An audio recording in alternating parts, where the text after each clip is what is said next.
Hey there guys, Mr. Nelson back with you. We're going to do another read aloud here. And this is a great book we're going to read today. We're going to read it in my backyard again, behind this tree.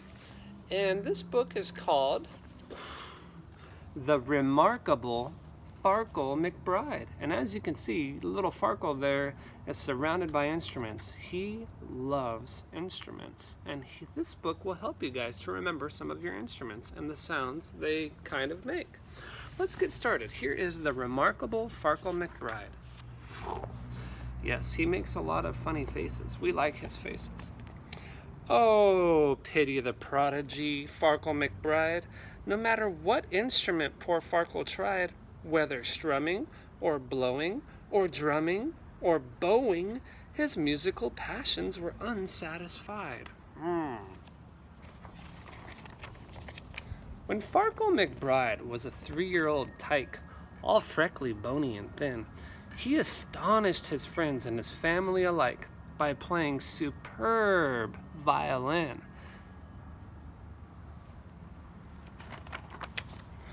He went reedly-deedly-deedly-dee with all of the strings by his side.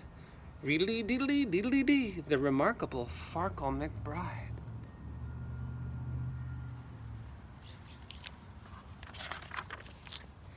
But when he was 4, Farkle played it no more. In spite of his parents' beseeching, he shattered the records he used to adore. He smashed up his rosin, ripped up every score. He threw fiddle and bow to the living room floor as he shouted, "Enough of your screeching!" Oh no, that poor violin. What happens next? But when Farkle was 5, his melodical gift once again bore rhapsodical fruit. The woodwinds inspired his spirits to lift, and he rapidly mastered the flute. There he is, practicing. He went roodly-toodly-toodly-tee, with all of the winds at his side, roodly-toodly-toodly-too, the remarkable Farkle McBride. See if you can find him in there.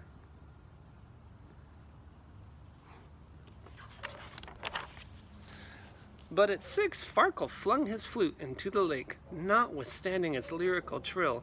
He stamped on the dock till you'd think it would break. "That's it!" he exclaimed. "I've had all I can take. That tootling gives me a brutal headache. It's so wimpy and whiny and shrill." There goes his flute into the lake.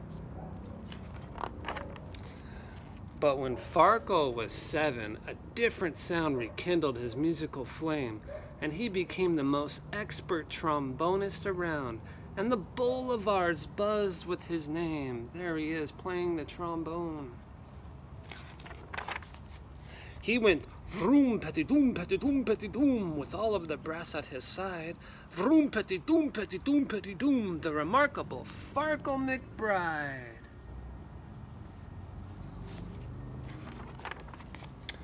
But at 8, he declared to his parents' despair, and as everyone else might have guessed, "I can't stand the trombone with its blat and its blare. That racket is more than my eardrums can bear. So return it or throw it away. I don't care. I despise it just like all the rest." Oh no, another instrument? Oh no. That silly Farkle. But when Farkle was 9, both his father and mum were bursting with pride and affection, for Farkle learned xylophone, cymbals, and drum, the entire percussionist section. He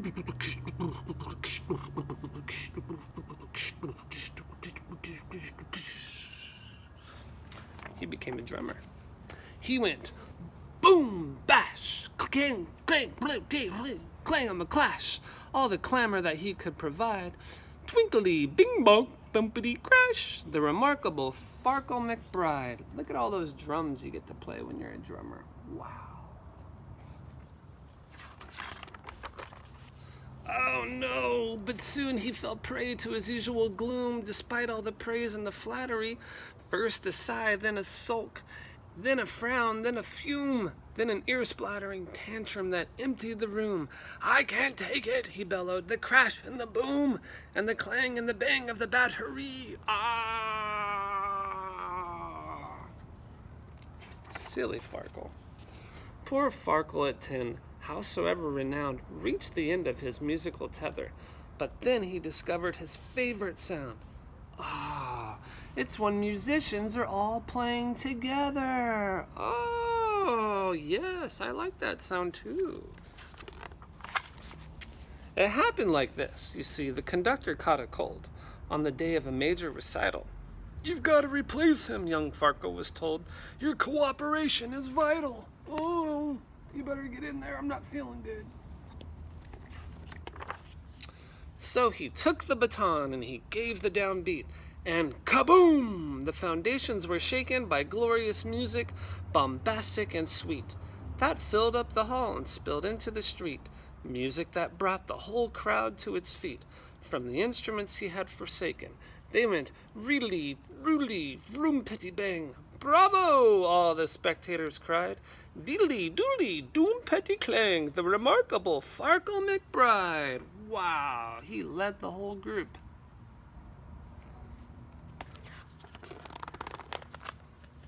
Since that sparkling night, Maestro Farkle McBride conducts all the instruments he ever tried.